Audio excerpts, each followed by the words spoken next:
Peace, blessings, salutations. Yurima Karama here. Real life, real talk. These are the days of our lives. So I wanted to touch on this subject because we know that Monday we have the Fourth of July coming up, and I think that this is a very legit question specifically for blacks living in this country.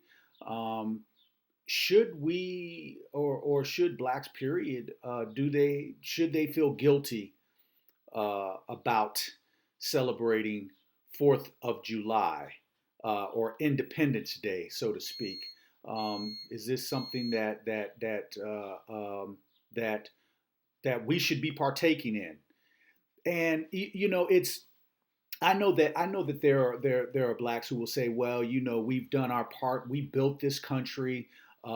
We made Washington D.C. what it is with all of its, with all of its beauty and the architecture and the structure of this country. So why shouldn't we be able to celebrate in the independence since we are such salutations, Brother Brandon? Yes, yes, King. We will connect. Well, but why should we not or be excluded from partaking in the fruits of our labor, such as independence? But on the flip side of that, when you look at the historical context of this country, first of all, I think we need to go back and find out because first of all, who who was the U.S. getting independence from, first and foremost, and even more importantly, where were our ancestors at that time? Especially when we look at the context of independence taking place in 1776, the Emancipation Proclamation, the fake, what I call the fake freedom of Africans on these shores. That was 1865. So you're talking about almost 100 years, almost 100 years later. And so I pose the question: should we feel guilty because our ancestors were still enslaved at that time? And considering that there have been no reparations given to the blacks on these shores for the atrocities that were inflicted not only upon our ancestors but even present day. When you talk about, and I think Jesse Williams said it so profoundly. I haven't heard anybody say it that profound. Drive-by shootings by public servants on black, brown, and red people in this country. So as we move into the Fourth of July, this Independence Day, and we know that fireworks are going to be going off. People are going to be shooting guns off in their backyards and that sort of thing. Um, should we partake in that? Are the Native Americans partaking in the 4th of July? Could our money be better spent um, on something a little bit maybe more productive? I just pose the questions. I, for one, am not partaking because I think that for me, have to keep in mind the blood that was shed for at that particular time. And we also have to keep in mind the slaves were used as entertainment in a lot of these events. You had situations where slave holders and family members would come and come to certain plantations specifically to be entertained by slaves. Our ancestors, they weren't free. So should we feel guilty about that? So here's another thing before I go that I want to touch on, uh, uh, and I think it's imperative.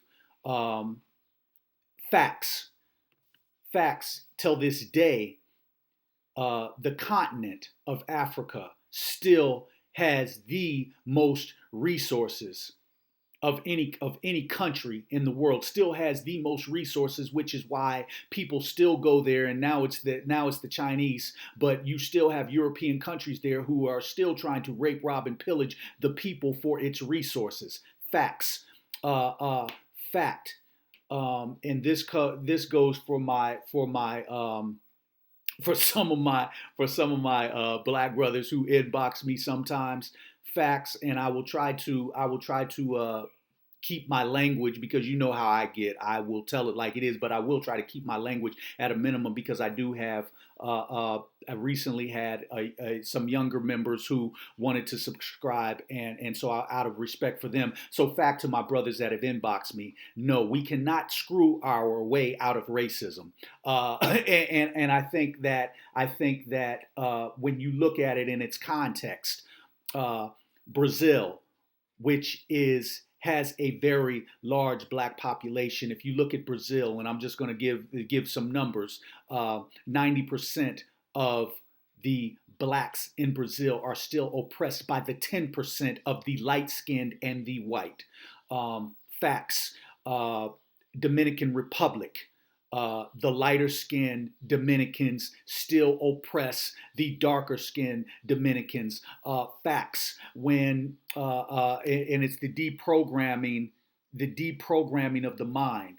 Facts. Liberia had a revolution and civil war because that was a free country that blacks could go to before the emancipation and after the emancipation in this country. The problem is that they took the Eurocentric mindset with them over there, and immediately a civil war was started. Don't take my word for it. Just Google, and there are books out there speaking particularly on this particular subject. So to my brothers who inbox me that, no, we cannot screw our way out of racism. This is a deprogramming and reprogramming. Yeah, Grand Bar, I hear you. Cuba as well. This is a deprogramming, and we have to start the reprogramming of the mentality. And one of the things of reprogramming is realizing that some of these holidays that we have a vested interest in, we should not have so much of a vested interest in, because they don't even apply to us. We weren't even considered. As a matter of fact, when they talked about independence, slaveholders in the South, the institution of slavery to live forever. They thought that this was going to be a thing that would go on forever, and slavery was normal operating procedure. So as people are out there barbecuing on Monday, and people are out there really, having a good time, shaking it up and all of that, take a time out to reflect on our ancestors who didn't get that opportunity. Take a time out to reflect on our ancestors who had to provide the entertainment for that day. Take a time out to reflect on our ancestors who shed blood that we still haven't gotten a dime for yet. Take a time out to reflect on the atrocities that were inflicted, and as well as take a time out to reflect on facts. The fact that, Sylvia, love you, Queen. Haiti as well as the Dominican Republic, absolutely, and the Dominicans try to hold the Haitians down. And speaking of Haiti, that's interesting, because when we look at it, again, facts. When we look at it in its context, now, Haiti and the Dominican Republic, they're connected. But also, when we look at Haitians trying to get to this country, and Cubans, because we have to start looking at things in a global perspective. Fact, people of color, black people, comprise the majority of the earth. Europeans are only 1/4 of the world population. Facts. So, and because it seems like they're the ruling class all over, when you look at the dynamics of racism, they have done a magnificent job the way they have divided and conquered. When you really look at it in its totality, I mean, the way that the division was created and the master plan behind it, you almost have to just